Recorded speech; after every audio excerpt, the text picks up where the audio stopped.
अधिवेशन आहे. या अधिवेशनाच्या निमित्ताने व्यासपीठावर उपस्थित सर्व सन्माननीय आणि ज्यांच्यामुळं हा सहयोग घडून येतोय ते आपल्या सर्वांच्या मनातील महाराष्ट्र भूषण पद्मभूषण डॉक्टर हुजुरे साहेब पाठीमागं आपले इतर राज्यपाल येणार होते. राज्यपाल येत असताना त्यांच्यासोबत काही चर्चा करण्याकरता त्या जिल्ह्यातल्या मंडळी कलेक्टर साहेबांनी मला सांगितलं होतं की सर काही नावं मला पाहिजे. तर आमच्या दोघांचा परिचय पण नाही आहे, मात्र तरी सुद्धा मी ठोंबरे साहेब असतील त्यांनी सरकारमध्ये काम केलं असेल, पतंगे डॉक्टर पतंगे साहेब आहेत त्यांचे अजून माझे परिचय नाही, आणि त्याच्यानंतर मी नाव सुचवलं ते म्हणजे आपल्या डॉक्टर साहेबांचं. तर अशा रीतीला मी डॉक्टर साहेबांच्या बाबतीत खूप ऐकून आहे. आणखी आम्ही मला वाटतं की आपण 5-10 मिनिट सुद्धा आम्ही एकत्रित बसलो नाहीये, मात्र हे होत असताना ऐकून खूप आहे. मी थोडस माझी म्हणा, कारण मी परवा रिटायर झालोय. माझी विभाग प्रमुख असं म्हटलं तर चालेल. रिटायरमेंटचा भाग वेगळा माझा की मी इतिहासाचा प्राध्यापक म्हणून काम करत असताना इतिहास जपतो सुद्धा. त्यामुळं माझी रिटायरमेंट होती त्या दिवशी 100 किलोमीटर सकाळी सायकलिंग केली आणि मग 10च्या कार्यक्रमात. तर अशा प्रकारचं मी काम करत असताना या ठिकाणी प्रथमतः मी ऋण व्यक्त करतो की मी आपल्या पुढे उभा आहे. तर आपल्या पुढे उभा ज्यांच्यामुळे आहे आणि त्यांचा सत्कार आज होतोय मला माहित नव्हतं, आमचे चिंचोलीच. मला चिंचोले सर किंवा डॉक्टर साहेबांकडे बघितल्यानंतर वाटतं की नाव कोदावाडी पण या गावात देव माणसं राहत आहेत.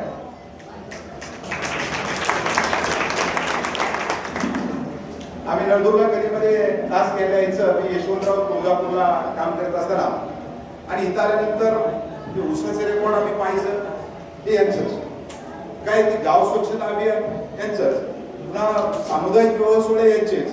गावात मला समजलं की कुठली तक्रारच जाऊ देत नाही आहे, जातच नाही आहे, हे यांचंच. आणि आता ज्या माणसाविषयी ऐकून होतो त्या माणसाची महती समोर गेल्याशिवाय कळत नाही, कारण पुस्तकाने माणूस वाचल्याशिवाय कळत नाही. तशा प्रकारचे डॉक्टर साहेब खाली बसतात. याच्यावरनं माणसं आपल्याला ओळखायला येतात. तर अशा प्रकारचं फार मोठं व्यक्तिमत्व आपल्या गावाला लाभलेलं आहे. मी परवाही एका मोठ्या कार्यक्रमात मोठ्या नेत्याच्या ठिकाणी गेलो होतो. रामदासभाई कदम जे मला भाऊ म्हणतात, तर त्या गावाला जे सांगितलं तेच तुम्हाला मी आता सांगतोय की अशा प्रकारची माणसं युगायुगामध्ये घडतात. आपण जपलेलं आहे, अशा माणसाला असंच तळावर तर आपण या ठिकाणी जपावं, अशा प्रकारची मी अपेक्षा या ठिकाणी व्यक्त करतोय. कधी कधी मला प्रश्न पडतो की शासनाच्या ज्या योजना आहेत, सामुदायिक विवाह सोहळे योजना, पाणी अडवा पाणी जिरवा, त्यानंतर असणारं ग्राम स्वच्छता अभियान, या सर्व योजना शासनानं कधी आता आणलेले आणि आपल्या गावाने हे 50 वर्षापूर्वी राबवल्या. त्यामुळे असं वाटतंय खुदावाडी गावामध्ये राबतंय, शासन त्याची अंमलबजावणी करतोय किंवा काय. अशा प्रकारचा या ठिकाणी आपला जो काही काम असेल तर ते काम करत असताना असंच उदंड आयुष्य तुमचे सर असतील किंवा आपल्यालाही या ठिकाणी लाभावं, गावकऱ्यांना लाभावं, अशा प्रकारच्या या ठिकाणी मी शुभेच्छा देतो. आता हे करत असताना आपल्या जिल्ह्यातलं सर्वात मोठं ग्रंथालय जे नगर वाचनालय धाराशिवचे, तर त्याचा मी उपाध्यक्ष आहे. आणि मागच्या 5 वर्षांपासून योगायोगानं खरेदी माझ्याकडे आहे. तर खरेदी करत असताना मी तोच त्या ठिकाणी राबवलेला आहे की जे वाचकांची पुस्तकं जे असतील वर्षभर टिपण करायची, त्यानंतर जे आपल्याला पुस्तकं घ्यायचे तर ते पुस्तक घेत असताना संचालक मंडळाला पुढे बसवायचं, स्पीकर लावायचा, 10 जणांना फोन करायचा आणि जे काही असणारं पर्सेंटेज त्याच्यात ते डिस्काउंट म्हणतात त्याला, तर त्याची सुद्धा पुस्तक घ्यायची. कारण पुस्तकामध्ये जे पुस्तकं वाचायचे असतात त्या पुस्तकामध्ये त्याच्यातली शाई माझ्या हाताला काळी लागू नये याचा प्रयत्न मी त्या ठिकाणी करतोय. आणि धाडसाने हे सांगतो तुम्हाला की तशा प्रकारे आपलं वाचनालय फार छान चालू आहे. त्यानंतर 2-4 पुस्तकं माझी त्या ठिकाणी प्रकाशित झाली. आज पहिला बंच या ठिकाणी दिलेला आहे आणि मी आपल्याला ग्वाही देतो ज्या ज्यावर माझं पुस्तक प्रकाशन होईल. बाकी ते काही तुमच्या ग्रंथालयाला दिल्लीला किंवा मुंबईला पाठवावं लागतं ते मला माहित नाही, मात्र प्रत्येक पुस्तक माझं आपल्या खुदावाडीच्या लायब्ररी हे मात्र त्या ठिकाणी आहे. कारण काय असतं माणसाला जीवन काय असतं आपण रोज बघतोय. 10 मिनिटाचं हे जीवन आहे. जर व्यापाराच्या बाजूला आपण बसलो तर आपल्याला वाटतंय की मी काहीच कमवलं नाही. मी किती छोटा आहे, आणि ते संन्याशाच्या बाजूला बसलं तर आपल्याला वाटतंय अरे बापरे, संसाराचा त्याग करावा आणि मी सुद्धा संन्याशी व्हावं, त्या निवृत्ती मार्गाला लागावं. आणि तशा प्रकारे जर राजकारणाच्या बाजूला बसलं तर वाटतंय मी उगाच शिकलो, अन्यथा सत्यात राहिला असतो. आणि त्याच्यासोबत जर आपण विमा एजंटच्या बाजूला बसलो तर मला वाटतंय अरे जीवन मेल्यानंतर अधिक पैसे मिळतात, ते जीवन चांगलं आहे का. मात्र डॉक्टर साहेबाच्या बाजूला बसलं तर जीवन जिवंतपणे कसं जगावं हे डॉक्टर साहेबांना कळतं. तर हे होत असताना आताच आपण थोडस आधुनिक याच्यावर मी बोलायची मला सवय असते. आज आता युद्ध चालू आहे तिकडं, या युद्धाचं काय का होईना, मात्र हे युद्ध चालू असताना दोन गोष्टी माझ्याकडे पुढे प्राकर्षण त्या ठिकाणी आल्या. तर ते म्हणजेच युद्ध चालू आहे इराण आणि इस्रायलचं. आता ह्या दोघांचा संयोग तुम्हाला मी सांगतो.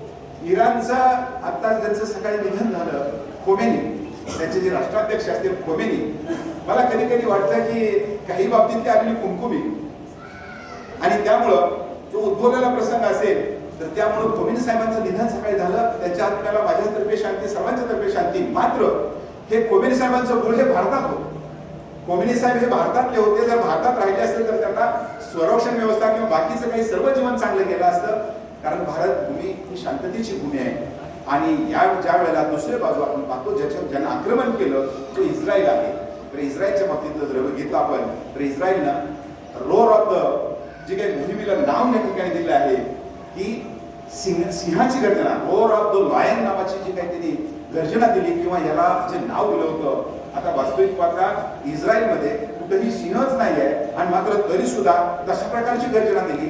बघा, सिंह गर्जतो, मात्र भारताचं जर प्रतीक आपण बघितलं त्रिमूर्ती आहे. राजचिन्ह आपल्याला जर बघितलं असेल तर ते आहे त्रिमूर्ती आहे, म्हणजे सिंह आहे. सिंहाचा वापर कशा करता करावा, कारण ते शांततेचं प्रतीक म्हणून आपण घेतलेलं आहे, धैर्याचं प्रतीक घेतलं आहे. शांतता राखण्यासाठी, मनाला शांत करण्यासाठी सुद्धा आपल्याला या ठिकाणी ते स्वीकारावं लागतं, हे त्याच्या माध्यमातून घेतलं. आणि त्याच इस्रायलमध्ये जर आपण आढावा घेतला तर इस्रायलमध्ये आज जे इस्रायल आहे 1947-48च्या इस्रायल अगोदरचं इस्रायल जर बघितलं तर ऑटोमन साम्राज्याचा भाग होता. आणि याच इस्रायलवर ज्यावेळेस जर्मनीनं कब्जा मिळवला होता तर 23 सप्टेंबर 1948ला इस्रायलमधल्या जे तिथले काही जी शहरं आहेत हैफा वगैरे, तर त्यांना मुक्त करण्याकरता आपलं जिथं आपण राहतोय त्या हैदराबाद संस्थान याच्या असणारे तिथं जे काही लान्सर सेल आपण म्हणता येईल घोडदळ होतं. बाकीचे इतर राजस्थानचं घोडदळ होतं, पंजाबचं घोडदळ होतं. तर 23 सप्टेंबर 1948ला इस्रायल आपण मुक्त केलं म्हणून आपल्याला अभिमान वाटला पाहिजे. इस्रायलच्या 7वीला, इयत्ता 7वी म्हणजे प्राथमिकला भारतीय सैनिकाच्या पराक्रमाचे धडे, म्हणजे अशाही प्रकारचा इतिहास त्या ठिकाणी आपल्या समोर येतोय. आणि हे येत असताना ते जास्त काही बोलणार नाही, मला थोडंसं गडबड होतं की जायचं आहे, मात्र तरी सुद्धा एवढा सुवर्णयुग आपल्या समोर यायचा आहे, भेटायचा आहे, म्हणून आपल्या समोर या ठिकाणी आलो. पुस्तकाची चर्चा या ठिकाणी भरपूर आपली आता होते. ही चर्चा होत असताना आपण नेहमीच खरेदी करतायत पुस्तकातली माणसं आपण आहात. आणखी एक सांगायचं होतं की आपल्याला जर लागत असेल समजा आपण आदान प्रदान सुद्धा करूया. आमच्याकडे खूप, आमच्या लायब्ररीला सुद्धा म्हणजे नगर वाचनामध्ये खूप अशा प्रकारचे ग्रंथ त्या ठिकाणी आहेत. तर त्याच्याकरता जर पुस्तक तुमचं काही डिमांड असेल तर मला फोनवर सांगा, मी पुस्तक इथं पोहोचण्याचा प्रयत्न करेन. तर तो एक भाग आहे. तर मग हे पुस्तक पाहत असताना मी पाहिलं की मागच्या डिसेंबरमध्ये बिहारमधल्या पाटणा या ठिकाणी एक पुस्तकाचा मेळावा भरला होता. तर त्या मेळाव्याचं वैशिष्ट्य तुम्हाला सांगतो. त्या मेळाव्यामध्ये एका पुस्तकाची किंमत होती 15 कोटी रुपये. एकच पुस्तक आहे 15 कोटी रुपये. तर त्यांचं जे नाव होतं रत्नेश्वर शिंग. तर रत्नेश्वर शिंगाने जे पुस्तक लिहिलं त्या पुस्तकाचं नाव होतं मै म्हणजे मी. आता त्यांचं म्हणणं अशा प्रकारचं आहे की या पुस्तकामध्ये 43 अध्याय 408 पानं आहेत. आणि ते म्हणतायत की मला हे पुस्तक वरून लिहून घेतलेलं आहे आणि त्याकरता मला 3 तास फक्त 24 मिनिटं लागली. म्हणजे हे पुस्तक वाचल्यानंतर तुम्ही ब्रह्मांडाला जाऊ शकता. आता हे पुस्तक किती लोकांनी खरेदी केलेलं माहीत नाही, मात्र त्या पुस्तकाची टीव्हीवर सुद्धा खूप चर्चा त्या ठिकाणी झाली होती. म्हणजे असंही जगामध्ये काय चाललंय ते आपल्याला या ठिकाणी माहीत पाहिजे. आणि तशानुसार मला वाटलं की आपला भारत समृद्ध आहे.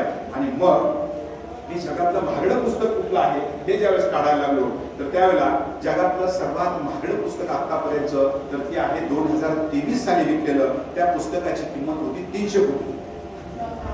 तर ते पुस्तक 300 कोटीचं पुस्तक आहे. त्या पुस्तकाचं नाव होतं कोडेक्स ससून. तर कोडेक्स ससून नावाचं जे पुस्तक आहे तर ते का विकलं गेलं? ते धर्माचं पुस्तक होतं, म्हणजेच बायबलचं हस्तलिखित होतं 1100 वर्षापूर्वीचं. आणि ही जी काही परदेशी लोक आहेत ती परदेशी लोकांना त्याचं फॅड असतं, त्यामुळे ते पुस्तक 300 कोटीला त्या ठिकाणी विकलं गेलं आहे. मात्र त्याच्याच बरोबर ज्यावेळेला आपण इराक आणि इराण किंवा हे जी काही मुस्लिम राष्ट्राविषयी इथं बोलत असताना नेहमी भांडण चालू असतं असं म्हणतो, मात्र त्यातली एक चांगली बाब मला सापडली. ती चांगली बाब कुठली असेल? इराण आणि इराक नेहमी युद्ध चालू असतात. मात्र इराक मधला जे बगदाद आहे तिथं अल मुत्तनाबिस नावाची एक स्ट्रीट किंवा मार्ग आहे, प्लॅटफॉर्म आहे. तर तिथं दररोज संध्याकाळी पुस्तकाचा बाजार भरतो. त्या पुस्तकाच्या बाजारचं वैशिष्ट्य अशा प्रकारचं आहे की जे प्रकाशक असतील, दुकानाचे मालक असतील, ते येतील, प्लॅटफॉर्मवर पुस्तकं त्या ठिकाणी ठेवतात, गल्ला ठेवतात आणि निघून जातात. आणि पुन्हा सकाळच्या त्या ठिकाणी येतात, आपला गल्ला त्या ठिकाणी घेतात आणि निघून जातात. म्हणजे त्या पुस्तकाला राखण्याकरता नाही की ती किंमत सांगण्याची गरज नाही, पुस्तकाची किंमत बघायची, गल्ल्यामध्ये पुस्तकं टाकतात, आपलं पैसे टाकायचे, निघून जातात. कारण का? त्या मालकाला माहित आहे चोर कधी वाचत नाही आणि वाचलेला कधी चोरी करत नाही. तर अशा रीतीनं जे आज जे चालू आहे जगामध्ये, आपण म्हणतो धर्मासाठी चाललेली युद्ध, मात्र धर्माच्या मार्गावर ज्यावेळेस माणूस चालतो तर त्यावेळेला मात्र कशाची गरज पडणार. असाही प्रयत्न किंवा अशाही प्रकारचं जग मला या ठिकाणी सापडतंय. तर हे सापडत असताना आपल्या परिसरामध्ये 2 पुस्तकं आपण कधीतरी वाचली पाहिजे. 2 पुस्तकं कुठले आहेत? आपले इथे राहणारे कर्नल मेडोज टेलर, जे आपले कमिशनर होते, म्हणजे 1800 ज्यावेळेस 75च्या आसपास कर्नल मेडोज टेलर ज्यांची समाधी आपल्या किल्ल्यामध्ये. तर ते कर्नल मेडोज टेलर जे होते, तर या ठिकाणी कमिशनर म्हणून राहत असताना आपल्या परिसरामध्ये ते कमिशनर राहतात. ते योगायोगानं त्यावेळेला दुष्काळ भाग मोठा पडला होता. म्हणजे निजामाचे ते मिलिटरीचे अधिकारी आणि त्याचबरोबर महसुली अधिकारी आहेत. तर इथं मोठ्या अशा प्रकारचा दुष्काळ पडलेला आहे. तर हा दुष्काळ पडल्यानंतर आपल्या परिसरामध्ये त्यांनी फिरून सर्वांना धीर देण्याचं काम केलं. त्याच्यामध्ये आपल्या गावाचं नाव असेल किंवा इकडं धनेगाव वगैरे या सर्व गावाची नावं त्याच्यामध्ये मला दिसत आहेत. तर हे होत असताना त्यांचं एक मत होतं की बाबा आपण सुद्धा वैराग्य वृत्तीने या ठिकाणी राहिलं पाहिजे. आणि म्हणून त्यांचा जो मुक्काम आहे त्या टेकडीवर, इटकळच्या बाजूला टेकडी आहे, महादेवाचं मंदिर तिथं आहे. तर त्या टेकडीवर ते कायमस्वरूपी त्या ठिकाणी राहायचे आणि तिथून लोकांना संधी द्यायचे. आणि त्यांच्या चांगल्या कामामुळं लोकांनी त्यांना एक पदवी दिली होती, महादेव बाबा. लोक त्यांना महादेव बाबा त्या ठिकाणी म्हणायची. आणि मग ज्यावेळेस त्यांची बदली झाली इथून सोलापूरला, तर सोलापूरला बदली झाल्यानंतर आपला जो काही त्यावेळेचा जो हायवे त्यांनीच तयार केलेला आहे. तर त्या हायवेला म्हणजे इटकळ पासून नळदुर्ग पासून ते आपला जो बाउंड्री आहे कानापूरच्या पुढची बाउंड्री, तिथपर्यंत 1000 लोकांची रांग लागलेली होती. सर्व लोक दहाय मोकलून त्या ठिकाणी लढत होती. म्हणजे अशाही प्रकारचे अधिकारी होऊन गेले. आणि त्या अधिकाऱ्याचं हिस्ट्री ऑफ माय लाईफ नावाचं पुस्तक, त्याची तारा नावाची कादंबरी जर आपण वाचली तर आपल्या परिसराचा इतिहास त्या ठिकाणी समजेल. आणि त्यांच्याच नावानं एक टेलर नगर जे गाव आहे त्यांच्याच नावानं, म्हणजे कमिशनरच्या नावाने एखादं गाव असतं हे सुद्धा आपल्याला त्या ठिकाणी समजेल. आणि माझे गुरु असणारे रोडे सरांना या ठिकाणी सांगतो, आमच्या इतिहासातला सर्वात अस्सल ग्रंथ ज्याला आपण मानतो आम्ही तारीख-ए-दिलकुशा, भीमसेन सक्सेनाचा, म्हणजे ज्यानं शिवरायावर असं अशा प्रकारचं ग्रंथ चरित्र किंवा त्यांच्यावर असणारं भरपूर काही त्याने लिहिलेलं आहे. हा जो असणारा भीमसेन सक्सेना सुद्धा आपल्या नळदुर्गच्या किल्ल्यामध्ये 4 वर्ष मुक्कामाला आहे. म्हणजे एवढा समृद्ध अशा प्रकारचा जो वारसा असेल या परिसराला या ठिकाणी लाभला.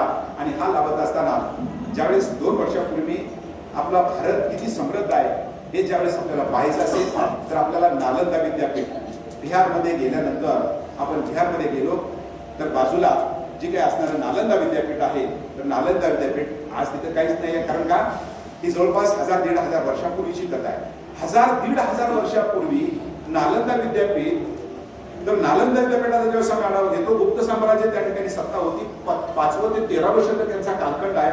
या कालखंडामध्ये आताच आपण वर्णन करत होता की बाबा आपल्या ग्रंथालयामध्ये किती पुस्तकं आहेत वगैरे वगैरे.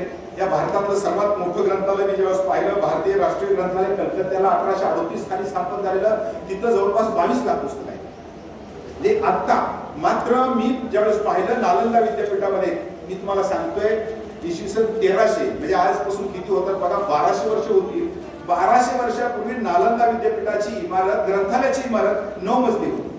आणि 9 मजली जी काही इमारत असेल त्याच्यामध्ये 3 ग्रंथालय त्या ठिकाणी होती. रत्नसागर असेल, रत्नदोष आणि रत्नरंजन, आणि त्याच्यामध्ये 9 लाख पुस्तकं.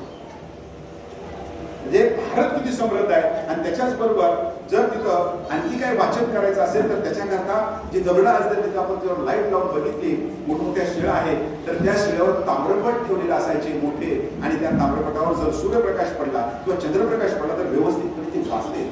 म्हणजे त्या कालखंडामध्ये 4000 विद्यार्थी तिथं शिकतायत आणि आपलं ज्ञानार्जन करतायत. म्हणून भारत किती समृद्ध आहे ते अशा प्रकारच्या याच्यावरून आपल्याला त्या ठिकाणी कळत आहे. आणि तेच असणार जे काही नालंदा विद्यापीठ असेल तर 13व्या शतकामध्ये बख्तियार खिलजी नावाच्या जो शासक होता अल्लाउद्दीन खिलजीचा जो काही पूर्वज होता त्यानं त्या ठिकाणी पाडलं किंवा जाळून टाकले पूर्णपणे.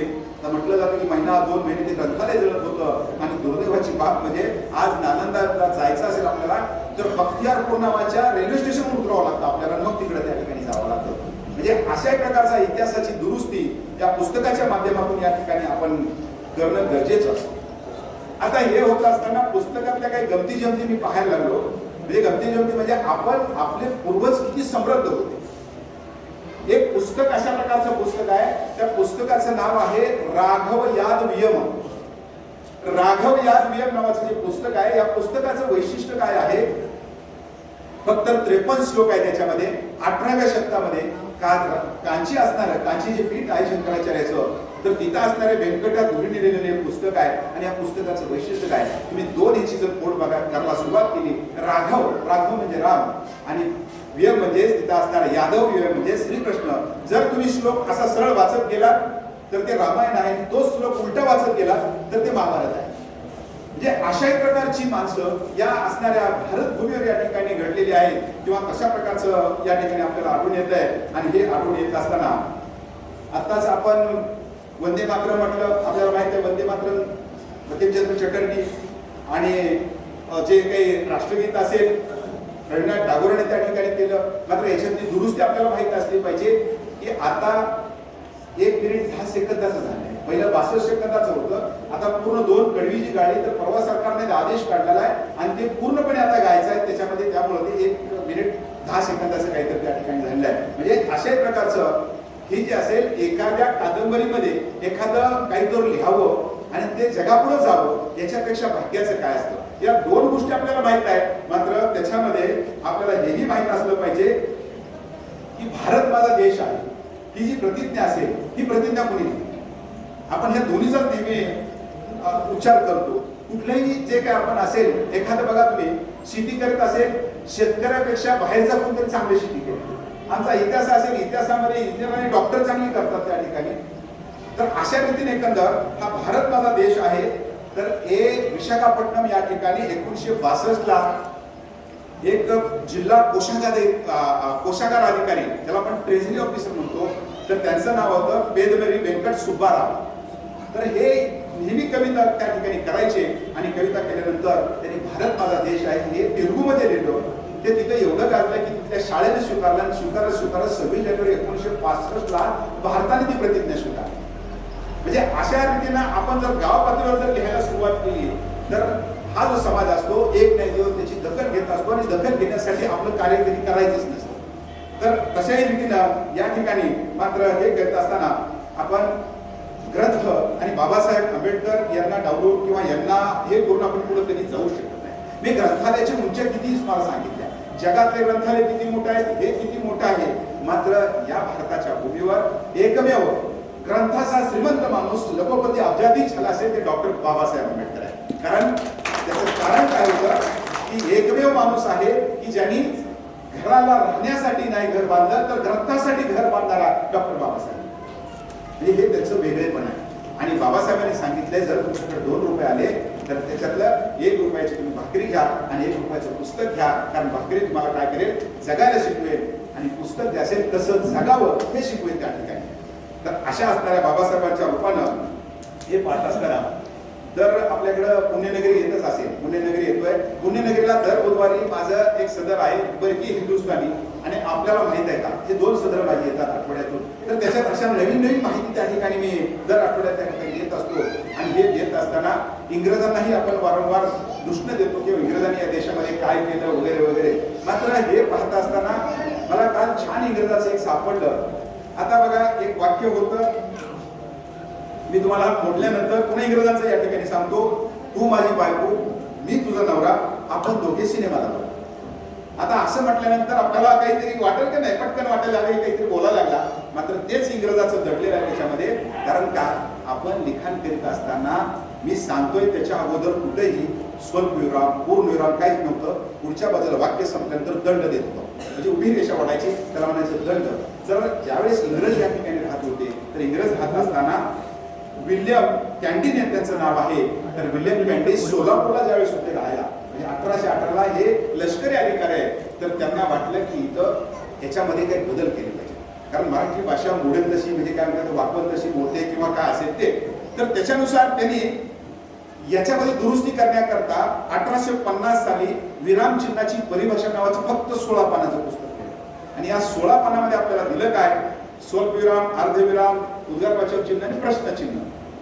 आता हेच जर तुम्हाला मी मागाचं वाक्य सांगितलं, तू तिथं स्वल्पविराम दिला पाहिजे, बरोबर आहे, तू स्वल्पविराम, माझी बायको स्वल्पविराम, मी स्वल्पविराम आणि तुझा नवरा पिक्चरला जाऊ, म्हणजे आपण सर्वजण मिळून, माझं कुटुंब तुझं कुटुंब मिळून आपण तिथं जाऊ. म्हणजे हे जे दिलं असेल कुणी तर इंग्रजांची देणगी आहे. तर असं जगाच्या पाठीवर तुम्हाला खूप काही करण्यासारखं आहे, खूप काही बघण्यासारखं आहे. मी तर जग जे असेल उघड्या डोळ्याने त्या ठिकाणी बघत असतो. दरवर्षी एखादा परदेश दौरा असतो, मग जात असताना तिथल्या शाळा असेल, तिथला असणारा शेती कशा स्वरूपातली असेल, या सर्व गोष्टीचा आढावा त्या ठिकाणी घेतोय आणि मग आपलं मार्गक्रमण त्या ठिकाणी करतोय.